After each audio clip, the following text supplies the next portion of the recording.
As we wrap this course up, I want to say, first of all, I've had a great time with you all.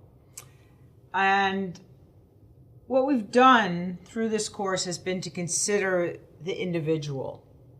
And I would argue that the next challenge that we face, the real explosion in knowledge that we can achieve, is in the interactions between individuals. So social neuroscience.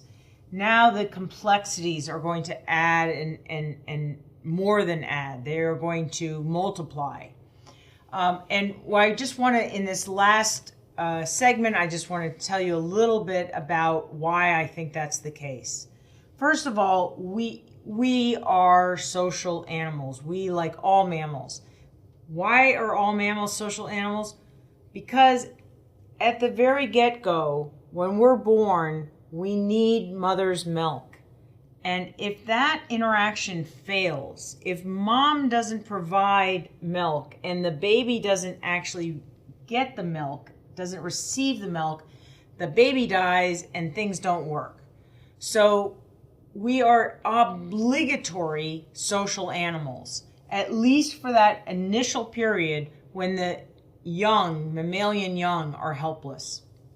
And so this mom is engaging in a social behavior with her baby, and this is actually perhaps a template, can be understood as a template for the rest of their lives. Now, while there are some animals that then go their separate ways and don't have another period in their life cycle where they are very social, and one of the examples of that that comes to mind are minks. Male minks, at least, like to live separately. They don't like to interact. But for humans, even beyond this obligatory period during babyhood and infancy, no man is an island. John Donne said it a long time ago, and it remains true. We are not islands. We can't exist as islands. We are interrelated.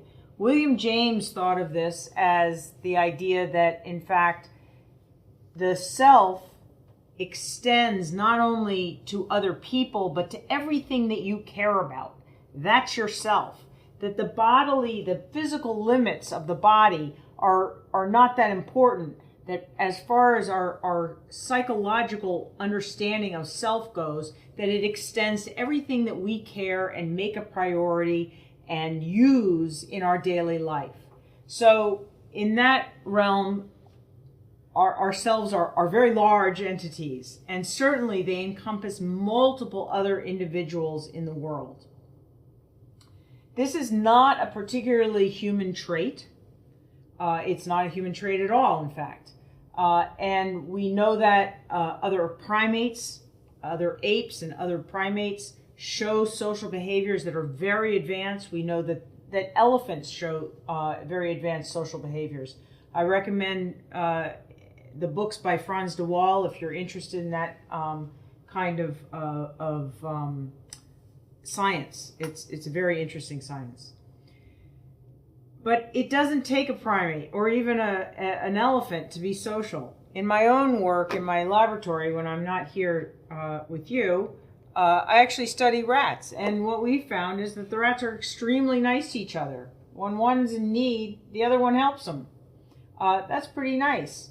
And in fact, I would argue that this social cohesion, which is really at the root of social cohesion, is a feeling, a resonance for other individuals. So an empathy, a shared emotional state, that another individual's state matters to you. I care about how another individual feels, and how they feel is going to influence my behavior.